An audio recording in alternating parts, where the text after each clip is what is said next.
All right, now what we got going on here is we're getting ready to mic up and feel where the snare is talking from. We're going to get ready to mic the snare, check out what the snare is talking from, and after we do that, then we'll place some microphones on there. Again, same scenario. You want the drummer to whack the snare if he's going to play it hard. So again, wear your hearing protection. I can't emphasize that enough. It's very important that you wear your hearing protection because if not, you're going to have a bad headache at the end of the day, and that's not good. So what we're going to do here is going to have Jonathan hit the snare. The way I like to mic the snare is we do top, we do bottom.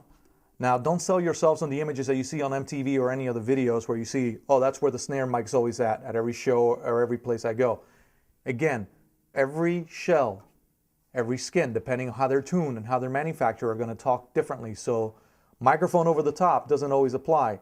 So what you need to do is fill out where the snare is talking from. Now, if the snare is talking from this angle, you can't put a microphone in there because it's going to be on the drummer's side and in the drummer's way. So what you're going to have to do is pick up the actual snare and shift it around to where you can actually put the microphone in a proper area. And don't ever do that without the drummer's permission or the drummer's knowledge, because he will kill you. These guys are very particular about how they play, so always courtesy is the number one thing. Tell them, hey, Jonathan, in this case, your snare's talking from this angle. Is there any way that we can turn the snare over so I can get it over here and place the microphone in the right position?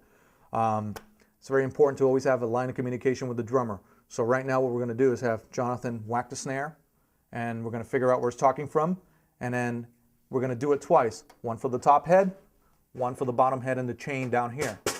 So, and then based on that, we'll figure out where the snare mics are going to go. Go ahead, man.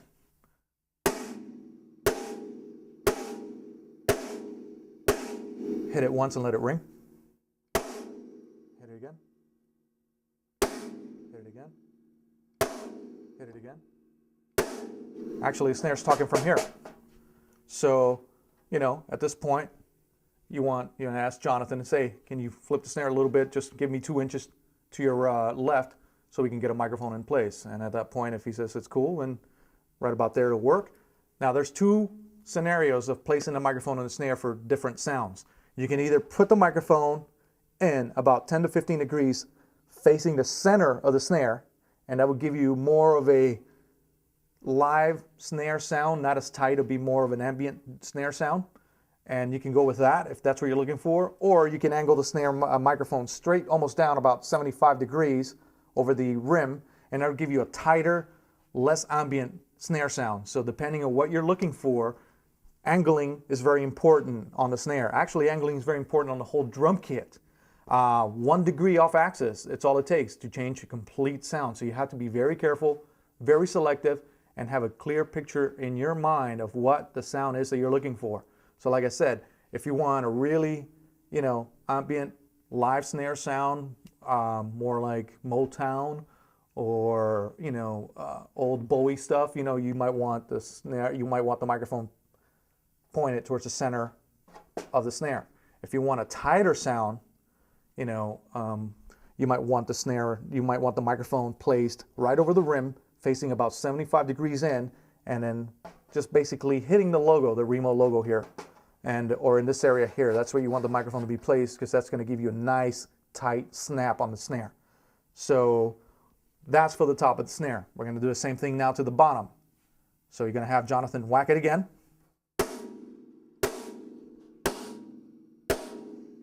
Right. It's, I know there's a couple of good questions. What if the bottom head is talking differently than the top head, and you're going to probably have to move the snare around? Usually, if the top head is talking from there, the bottom head's pretty much going to be in the same radius. Besides, the way I track drums, the bottom head is pretty much used to supplement any high-end deficiency I might have on the top head. I want more snap. I want a little bit more chain to make it a little bit more. Make the snare sound a little bit more shuffly, then I might want to get a little bit of the bottom snare. So what I do is, in this case, I might want a real shuffly sound on the snare. So what I'll do is, I'll get a microphone. In this case, it'll probably end up being a 57 or an Audix or whatever I end up using, and it's going to be placed about 45 degrees in, pointed towards the chain, and that'll give you a nice shuffly snare sound in case he has to do a lot of you know, shuffly drums or a lot of ghost notes. It's good for that if he's doing a lot of ghost notes on the drums.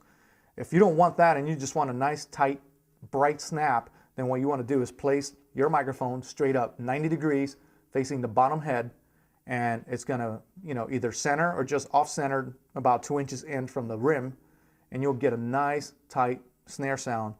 And combine the two and you will, you know, play with it.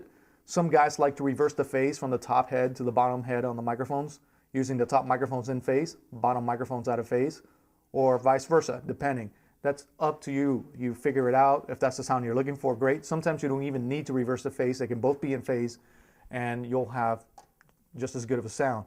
Again, it's all subjective and it's all depending on what you're trying to achieve at the end of the day when you're recording. So that's snare.